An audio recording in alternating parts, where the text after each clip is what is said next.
Texto de Carrasco, Situaciones límite y psicología alternativa. En el curso de toda la historia de Occidente, ha habido países o pueblos dominadores y países o pueblos dominados. Esto se hace muy claro desde la época de los imperialismos colonizadores hasta la época de los imperialismos económicos y políticos. La vida de la gente en nuestro Occidente se enmarca dentro de una civilización, una cultura dominante y una gran variedad de subculturas regionales. ¿Subculturas?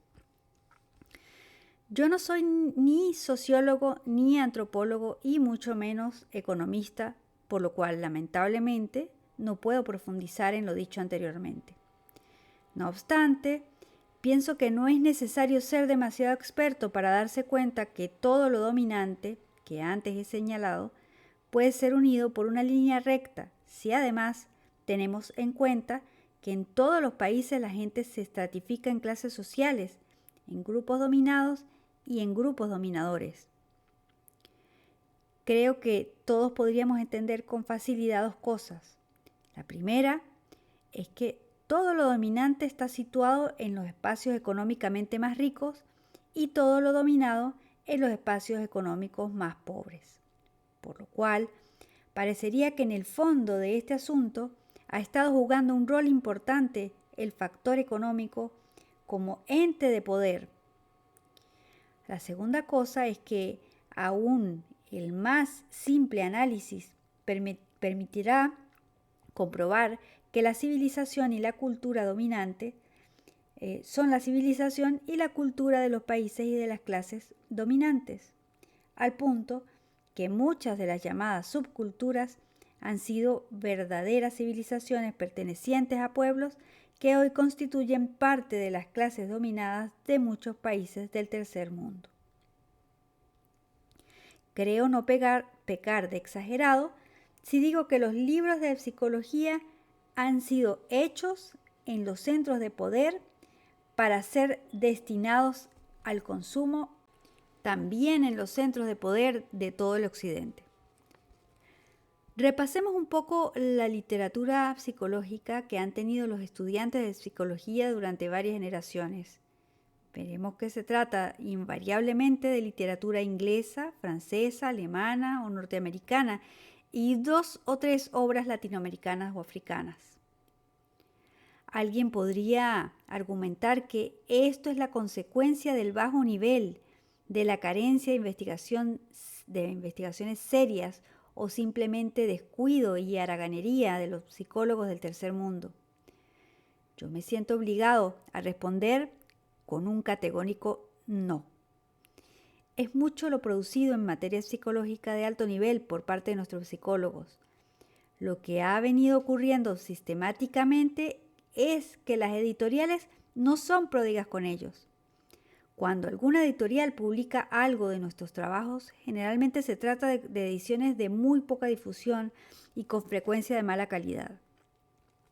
Tampoco hay traducciones a otros idiomas. No se ha contado con dinero suficiente para hacer investigaciones de envergadura.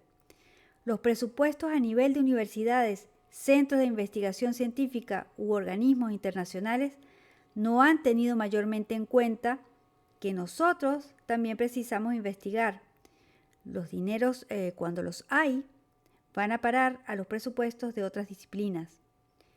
Pero una cosa muy diferente ha ocurrido con los psicólogos que actúan en los centros desarrollados. Todo esto ha tenido como consecuencia que para la docencia de la psicología se haya tenido que recurrir, como fuente de información, a las obras de dichos centros. Si por otra parte analizamos los programas de estudios para la formación de psicólogos, se podrá comprobar que tanto la estructura del sistema de enseñanza como sus contenidos curriculares son, en su mayor parte, copiados de modelos que vienen de otros horizontes. Cuando en nuestro medio pretendimos latinoamericanizar la estructura y contenidos de nuestros programas de estudio, no faltaron quienes, aún dentro de nuestras tiendas, que nos señalaron como poco serios, demagogos o subversivos. Sin embargo, esto es absolutamente imperioso realizarlo y abrigo la esperanza de aportar algo para su fundamentación en las líneas que siguen, a pesar de la limitación de espacio que en estas ocasiones estamos obligados a ocupar. Concepción universalizada de ser humano. En otros escritos anteriores he expresado que el ser humano es un ser en situación. Su comprensión integral no puede prescindir de un adecuado conocimiento de las circunstancias que lo rodean y que, por otra parte, configuran su vida misma.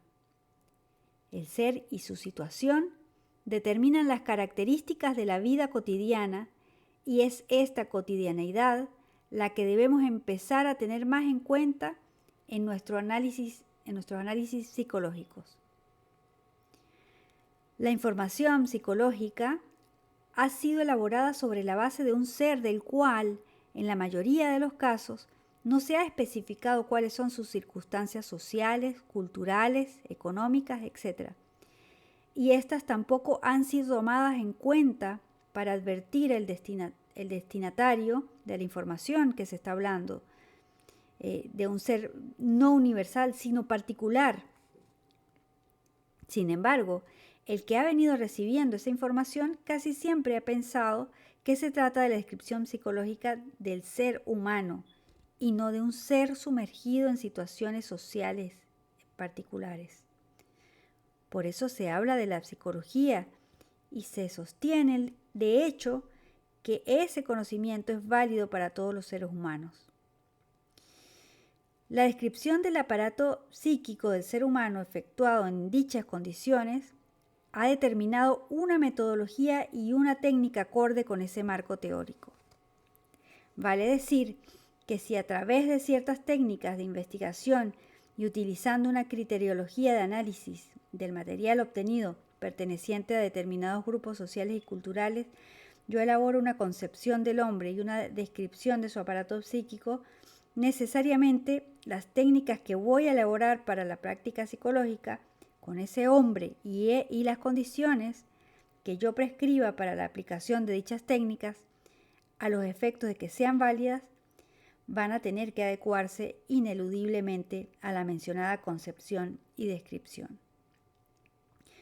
Con lo anterior pretendo decir que tanto las técnicas como las condiciones establecidas para su aplicación en la práctica psicológica solo nos van a servir para determinados grupos de personas, pero no para todas.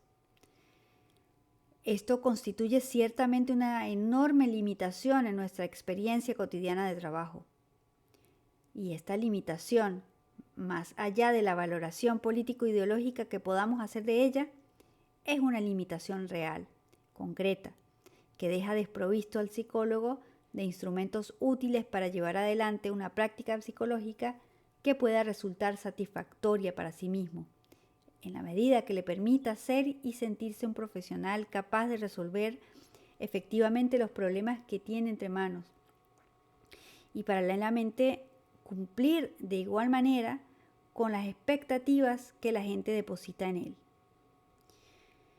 Si somos realmente sinceros, debemos reconocer que a nuestra práctica psicológica es menester proveerla de una posibilidad mayor para llevar adelante acciones reales y concretas y quitarle una buena cantidad de palabras difíciles y planteos teóricos basados en la concepción de un ser humano que es abstracto en la medida que lo comparemos con la gente corriente de nuestra experiencia cotidiana. El movimiento freudomarxista de los años 20 aparece en Alemania y Austria en momentos en que las grandes desigualdades sociales provocadas por las crisis que se avecinaban hacía patentes las diferencias entre los grupos sociales y por tanto la inaplicabilidad del psicoanálisis a todos los integrantes de la sociedad y a la vez su incapacidad para explicar la inoperancia del movimiento obrero para detener los avances del fascismo. Lo mismo ocurrió con la psicología concreta de Pulitzer, en París, casi en la misma época. Estos movimientos desaparecieron durante la Segunda Guerra Mundial. Durante los primeros 20 años de la posguerra, cuando el Occidente experimenta su gran expansión económica casi sin precedentes, se instalan o se afirman las sociedades industriales avanzadas en los países ya previamente poderosos. Este es el momento que comienza a difundirse la producción psicológica de estos centros desarrollados y la imagen universalizada de ser humano, que es la que corresponde a dichas sociedades desarrolladas a lo largo y ancho del hemisferio. Este error de universalidad, que está metido dentro de las páginas de la mayor parte de los libros de psicología procedentes de aquellos espacios de poder, deriva de la prescindencia de sus autores de percibir que ellos han estado investigando con sus cabezas condicionadas por sus posiciones de clase y cultura. Al mismo tiempo dejaron de ver también que el objeto de su estudio era una población de gente que, por su parte, tampoco estaba claramente diferenciada en sus posiciones de clase y cultura por pertenecer a sociedades en los que a tipo de cultura se refiere, son prácticamente homogéneas y cuya estratificación de clases está muy desdibujada en la medida que se trata de sociedades desarrolladas con un elevado estándar de vida en todos sus niveles. Cabría con justicia preguntarse cómo fue posible difundir e imponer exitosamente esa imagen universalizada de ser humano. Por un lado, la fuerza de difusión de una imagen va en proporción directa con el poder de quienes la difunden y con un prestigio exportador, y por otro lado, su capacidad de penetración está también en directa proporción con la dependencia y carencia de perfil propio de quienes la asumen. Las burguesías y sobre todo las pequeñas burguesías cultas, económico y culturalmente dependientes de nuestros países, fueron las que consumieron y a su vez difundieron al interior de ellas aquella imagen universalizada de ser humano. Y esto fue posible además porque se les describía una concepción de ser humano fácilmente asimilable a sí mismas. Al comienzo de este escrito dije que podríamos unir con una línea recta todo aquello existente en los países dominadores con las clases dominantes de los países dependientes. Por esto propongo utilizar el término de espacios de poder para con él denominar una extensa área de uniformidad transnacional de Occidente, dentro de la cual circulan los mismos productos y rigen los mismos principios, aunque podamos percibir algunas diferencias de matices entre ellos que no le hacen fondo del asunto. Desde luego que dichos espacios de poder se ubican físicamente en todos los sectores dominantes que ya hemos mencionado. La psicología enseñada y practicada en nuestro país nació, creció y se difundió dentro de esos espacios nacionales de poder. Y yo no dejo de reconocer la cuota de responsabilidad que me cabe en este asunto. También cabría con justicia preguntarse ahora, bueno, ¿y qué pasó antes de la expansión económica que comienza a partir del año 1945? Creo no equivocarme demasiado si digo al respecto que en toda esa época anterior a la gran expansión, la psicología se producía también en los espacios de poder de los poderosos países colonialistas, y a muy pocos se les ocurrió preguntar si esa psicología podía ser aplicada a los indios mapuches del sur de Chile. Simplemente tengo la impresión que eso no importaba, pues ninguno de sus usuarios se les pasaba por la cabeza pensar que había otra gente que no era asimilable a ellos mismos. Desde luego que esta respuesta es muy simplista, pero en verdad mucho agradecería si alguien pudiera darme otra explicación más ilustrada. Quisiera ilustrar con un breve ejemplo personal lo que acabo de decir. En el año de 1950 apliqué por primera vez el psicodiagnóstico de Rorschach. Lo hice en el Hospital Vilardebó de Montevideo. Esta fue una experiencia muy angustiante, pues el material que obtuve de su aplicación tenía muy poco que ver con el que yo había estudiado en el texto del propio Rorschach. Sin embargo, cuando apliqué la misma prueba, en ese entonces, a personas de la pequeña burguesía más o menos culta de la época, el aparato funcionaba. Por supuesto que lo mismo me pasó con todas las otras pruebas de diagnóstico psicológico. Se trataba evidentemente de otro mundo, de otro universo, que no había sido tenido en cuenta a la hora de confeccionar las pruebas. Destáquese que no me estoy refiriendo a pruebas que necesiten ser estandarizadas, sino a aquellas que se manejan con un material simbólico, con imágenes, en las que tanto tiene que ver la cultura y la clase social. Esto patentizó las diferencias entre grupos de personas de nuestro país y al mismo tiempo demostró la inviabilidad del instrumental psicológico para todos. Pero también demostraba la existencia en nuestro país de esos espacios de poder con capacidad de consumo del material importado, lo cual hizo posible el desarrollo de la psicología entre nosotros, aunque el precio de nuestra euforia fuera el dejar marginados de ella a amplios sectores de nuestra población. Tengo para mí, a la hora actual, que la psicología debe ser un ámbito de mayor responsabilidad social. Situaciones límite. Desde principios de los años 60 he venido pensando en la necesidad que hay de elaborar una psicología alternativa a la psicología disponible en los espacios de poder. Esto no es una idea caprichosa ligada a una aspiración de innovar por innovar. Tampoco dicha idea surge de especulaciones de gabinetes, sino que se fue poco a poco imponiendo en algunos colegas y en mí a medida que más y más nos íbamos internando en la práctica psicológica con colectividades y también en la medida que íbamos comprobando la gran limitación del radio que nuestros instrumentos nos permitían cubrir en materia de población. Pero esto se hizo mucho más evidente cuando en nuestro país se instaló el proceso de crisis política y comenzó a generalizarse la violencia represiva. En este periodo, el movimiento de estudiantes de psicología reclamaba una visión de la misma ante la mirada disgustada de un buen número de compañeros de ellos y de colegas nuestros.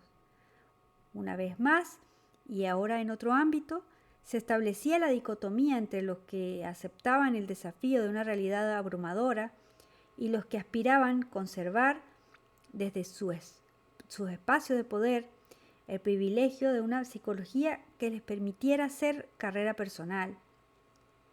Argumentos no les faltaban a estos últimos. Estos son los revoltosos de siempre que no quieren estudiar y vienen a la facultad a hacer política. Todo esto desató una fuerte polémica, por momentos apasionada, por momentos con excesos reprobables, pero que en todo caso estaba poniendo en evidencia la existencia de una situación de fuerte conflicto que respondía indudablemente al estado de conflicto generalizado que el país entero estaba viviendo. Situación de conflicto que también se vivía dentro de las consultorías psicológicas, adentro de los consultorios psicológicos. Estos quedaron sin respuesta a la demanda de atención de un tipo de perturbaciones nuevos, o mejor dicho, ante la presencia de personas que requerían ayuda y que estaban inmersas en una situación para la cual los psicólogos carecían de instrumentos adecuados. Pienso que este periodo introdujo un punto de quiebre que considero definitivo en los esquemas de una psicología y de una práctica psicológica instalada sobre una sociedad en calma, cultivadora de una psicología desaprensiva que se permitía el lujo de ignorar las necesidades de los más para cubrir las de los menos. Esta experiencia vivida en Montevideo entre los años 68 al 72 la continué en Chile luego de salir al exterior, aunque con características al principio un poco diferentes, pero luego idénticas. Finalmente, cuando comencé a trabajar en psicología con el exilio latinoamericano en Europa, acabé definitivamente por convencerme que existen situaciones ante las cuales es menester disponer de otro bagaje para poder enfrentarlas a través de la práctica psicológica.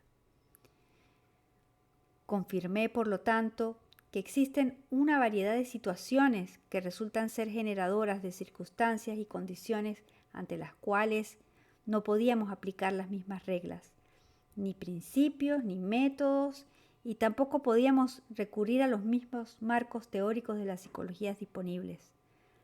Estas corrientes psicológicas, más allá de su brillantez y corrección en el enfoque y análisis de algunos fenómenos psicológicos, no han sido, evidentemente, elaboradas para ser aplicadas en las situaciones anteriormente mencionadas.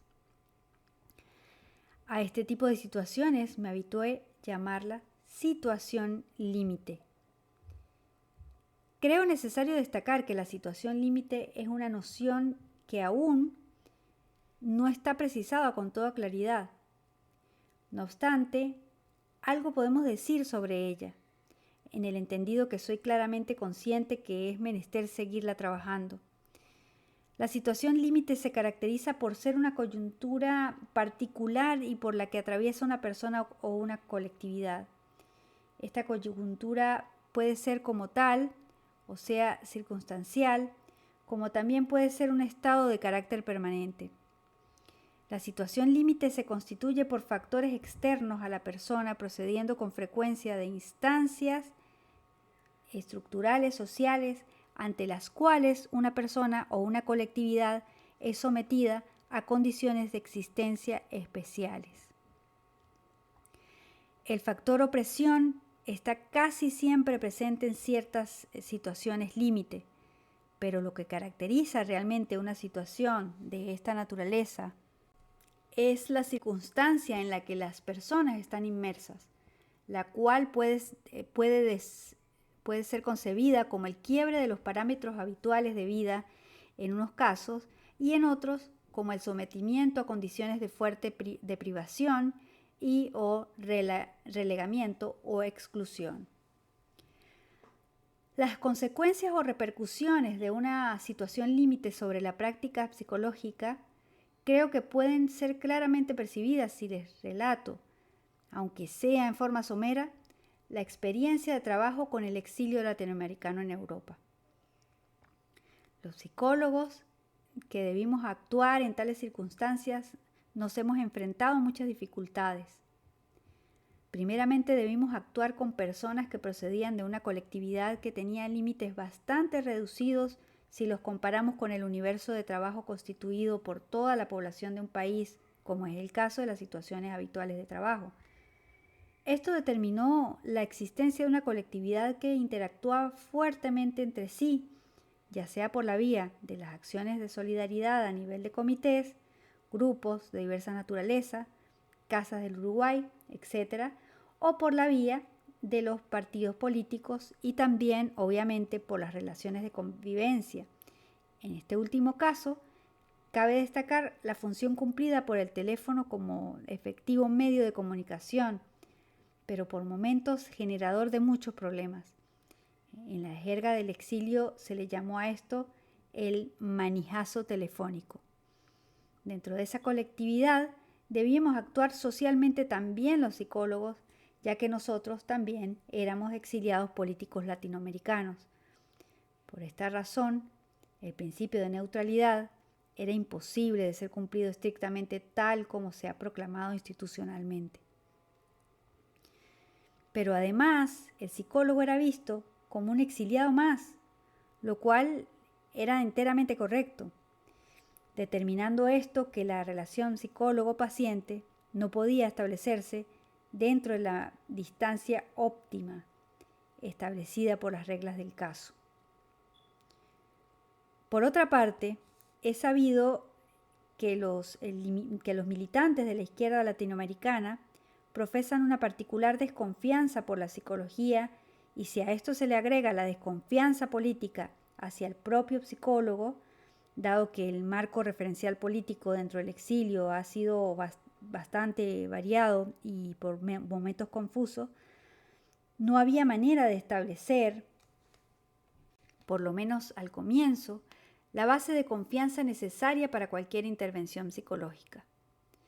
La mayor parte de los exiliados, por razones obvias, debieron trasladarse al lugar de consulta con sus niños y muchas veces debieron aguardar su turno en la sala de espera junto con otros tantos compañeros, pues si bien el principio de puntualidad podría ser un punto teórico importante, en la práctica esto fue muy difícil que se cumpliera. Todo esto constituye un fuerte problema para poder cumplir adecuadamente con lo prescripto en cuanto a la privacidad necesaria en el cumplimiento de la práctica psicológica. Solo he estado refiriendo hasta el momento lo que se nos planteaba a nivel del encuadre o setting, pero a ello debo agregar la dificultad de comprender integralmente determinados síntomas o quejas, así como formas de conducta, etc., a la luz de los marcos teóricos disponibles en los cuales el análisis del fenómeno ideológico y situacional no estaba comprendido. ¿Y qué pasó con la determinación de los objetivos del acto psicológico?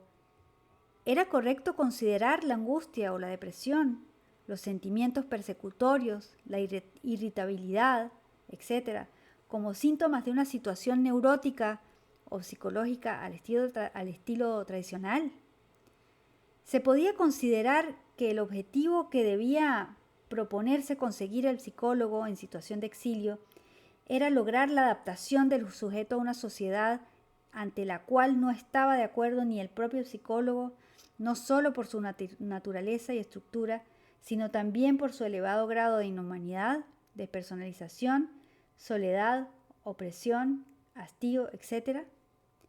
¿Dónde se podían establecer entonces las fronteras entre la normalidad y la normalidad, cuando la situación normal era precisamente una anormalidad?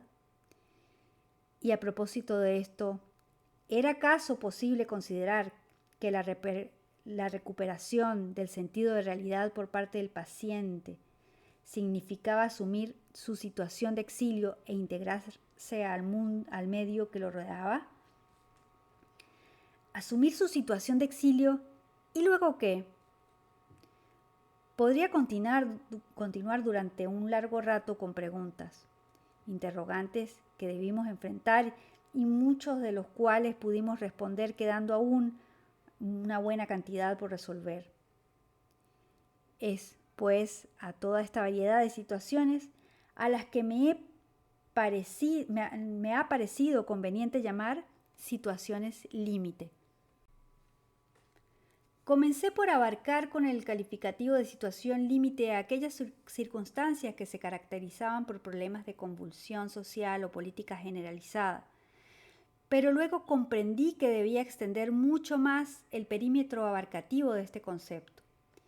En situación límite se encuentran además los conglomerados humanos deprivados, aquellos sumergidos en la pobreza económica y o cultural, como también aquellos enclaves culturales oprimidos por culturas opresoras, a ninguno de los cuales puede dar respuesta eficaz la psicología hecha y practicada en los espacios de poder por carecer de instrumentos necesarios para hacerlo.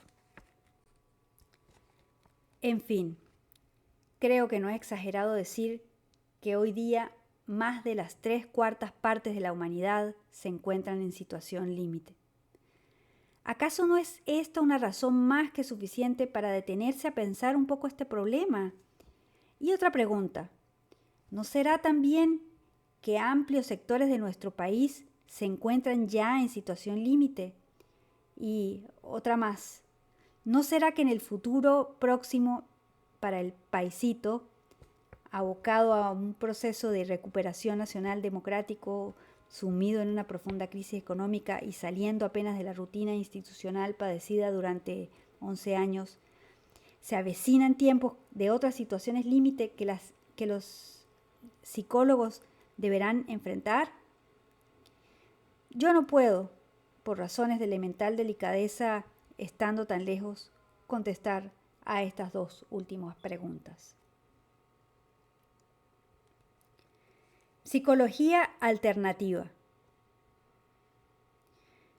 Considero que es necesario, antes que nada, expresar que la psicología alternativa o psicología crítica alternativa no es una escuela psicológica, sino que una actitud frente a la psicología y a la realidad. Hay tantas psicologías críticas alternativas como situaciones límite se le presenten a los psicólogos. La psicología crítica alternativa es justamente eso, una propuesta alternativa para las situaciones en las cuales la psicología disponible en los espacios de poder se le quemen los papeles. A fines del año pasado, junto con otros colegas latinoamericanos, formamos un grupo de estudio al que llamamos Grupo de Psicología Crítica y Prácticas Alternativas. Creo que el análisis del nombre de este grupo puede ayudarnos para avanzar un poco en el tratamiento de este tema. En esa ocasión hemos considerado conveniente señalar a través del nombre del grupo dos aspectos importantes de nuestra postura ante la psicología. Por un lado, el aspecto crítico de nuestro trabajo, que hace relación con el análisis crítico de los implícitos ideológicos de las diferentes corrientes psicológicas vigentes en los espacios de poder. Implícitos ideológicos que a su vez condicionan las metodologías y técnicas que caracterizan su práctica y le dan a ella un estilo determinado. Por otro lado está la propuesta de conceptualizaciones alternativas. En lo que respecta a descripción de la estructura y dinámica del aparato psíquico que determinarían, por una parte, otro estilo de práctica a la cual hemos acordado en llamar, por su variedad, prácticas alternativas. A los efectos de continuar aclarando qué es lo que entiendo por psicología crítica alternativa, voy a transcribir un trozo de un trabajo que presenté en la Universidad de Lovaina también el pasado año de 1983. Cita. Una psicología crítica alternativa se propone reformular las concepciones teóricas en base a una práctica de confrontación constante con la realidad de las relaciones existentes entre el ser humano y la sociedad en la que vive. Analizar profundamente cuál es el grado y naturaleza de la influencia que el contexto social ejerce sobre el funcionamiento psíquico y determinación de la conducta. Develar cuáles son los mecanismos de dependencia humana a los modelos sociales y económicos, el cómo y el por qué de dicha dependencia, etc., y cuáles son sus consecuencias. Se propone también adecuar los métodos de la práctica psicológica a los efectos de acceder a la gran masa de población y tornarlos efectivos para la persona común, asumiendo, en forma realista, la verdadera problemática de su existencia cotidiana. Finalmente, se propone definir con claridad y con independencia de toda influencia interesada los conceptos de salud, enfermedad, conflicto, realidad, etc. Así como también establecer con precisión cuáles son los objetivos que se propone alcanzar en su práctica sobre el ser humano concreto, privilegiando antes que nada los principios de libertad y autodeterminación del ser como tal. Pienso que es necesario agregar aún algunos puntos que ayuden a definir con más claridad lo que para mí es psicología alternativa. Pero como este escrito ya está sobrepasando los límites que me han fijado para esta ocasión, intentaré presentarlos de una manera muy esquemática, solo como una mención para desarrollarlos en alguna otra oportunidad. Toda propuesta alternativa, para ser legítima, debe partir de una comprobación bien analizada de las necesidades que una realidad plantea y que no encuentran respuestas en el bagaje disponible hasta ese momento. Este es el motor esencial que favorece una respuesta creativa no despegada de la realidad y a su vez es la mejor partida de nacimiento que nos garantiza que vamos por el buen camino. Para poder hacer lo anterior es necesario tener detrás de sí una formación psicológica responsable, a la cual esté siempre dispuesto a revisar y corregir, y además una técnica de análisis de la realidad que permita ordenar y sistematizar con claridad cuáles son las circunstancias y el porqué de las mismas, que son vividas por la gente de una colectividad determinada. De este modo se puede ubicar a esa gente dentro de su propia situación y redefinir en base a ello el carácter y el modo de la intervención alternativa. No es válido en psicología crítica alternativa plantearse hipótesis por adelantado, es decir, plantearse por adelantado un cuadro de la realidad sobre la cual se va a intervenir en base a definiciones dogmáticas y concepciones definidas por carriles doctrinarios. Es necesario verla y describirla sobre el propio terreno, cuidándose muy bien de no colocar sobre dicha realidad moldes explicativos preexistentes en nuestras cabezas, como hace el niño con sus moldes de plástico prefabricados en la playa. Concordando con lo anterior, quiero expresarles que uno de los principios que considero básicos en psicología alternativa es el estilo no autoritario de relación con el destinatario de la intervención psicológica. Este principio es muy difícil de resolver tanto en la acción psicológica como educativa. Al poco tiempo de haber comenzado un trabajo con la gente, se puede rápidamente detectar la existencia de síntomas evidentes de una relación de poder en manos del psicólogo, aunque éste conscientemente se esfuerce por no buscarla.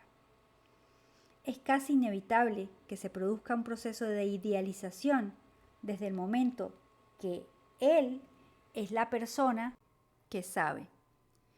Una vez establecida esta forma de relación, el conjunto se caracteriza por ser de estilo dominado-dominador y los grados de dependencia que se generan no permiten llevar adelante un auténtico desarrollo liberador. Desde el momento que la nueva situación reproduce y refuerza la dominación internalizada en gente que está inmersa en situaciones de opresión social. Esta situación se puede superar en gran medida si se toma debida cuenta de las condiciones que deben caracterizar una intervención alternativa, es decir, la ausencia de hipótesis previas a la intervención misma, la ruptura del setting clásico del acto psicológico y sobre todo tener bien presente que quienes saben sus problemas son las propias personas que los padecen. Nuestra tarea es recoger ese saber y transformarlo en conocimiento, ordenándolo para ser devuelto a sus verdaderos propietarios. Creo que no ha de ser demasiado extremismo decir que los psicólogos nos hemos apropiado del saber de la gente y lo hemos transformado en conocimiento propio, de círculo cerrado, para usarlo muchas veces como instrumento de poder. A propósito de la transformación del saber de la gente en conocimiento, creo que es importante tener en cuenta que, como psicólogos, debemos manejarnos con categorías psicológicas y elaborar un verdadero conocimiento psicológico, evitando caer, como a menudo ocurre, en discursos panfletarios, a veces muy brillantes, que no enriquecen nuestra disciplina, sino que por el contrario a nada conducen. Como se puede deducir de muchas de las cosas que hemos expresado en el curso de estas páginas, el tema ideología como componente del aparato psíquico es un capítulo central en la formación del psicólogo que aspire a definir su actuación por la vía alternativa. En todo caso, yo diría que debería ser un capítulo importante en la formación de todo psicólogo, pues la ideología como fenómeno psicológico es un hecho real que hasta ahora ha sido descuidado y dejado de lado. Es indudable que aún nos faltan definir y precisar muchas cosas en el campo de la psicología crítica alternativa, pero ella camina y tengo para mí que cada día se hace más necesaria. Sin ir más lejos, en el seno de esta sociedad, de estas sociedades que hoy comienzan a llamarse postindustriales, se están produciendo cambios muy profundos en la vida de la gente y de aquí a la finalización del presente siglo los cambios serán radicales. Es el fin de una cultura que dará paso a otra de cuyos albores ya somos testigos quienes vivimos por estas latitudes. Todo hace pensar que nada bueno se avecina en lo que a la construcción del ser humano como tal se refiere, y todo esto en aras del desarrollo. Es menester que la gente de nuestros países esté bien advertida de estos cambios. Esto ya implicando direcciones muy concretas en la orientación de los institutos de psicología, por lo cual el espíritu que encierra la psicología alternativa se hace más necesario que nunca a los efectos de preservar, en la medida de lo posible, el desarrollo pleno del ser humano, no como tal. Sé muy bien que nos queda mucho trabajo por delante, pero, en definitiva, esto es un desafío de la imaginación y, por qué no decirlo, a la dignidad.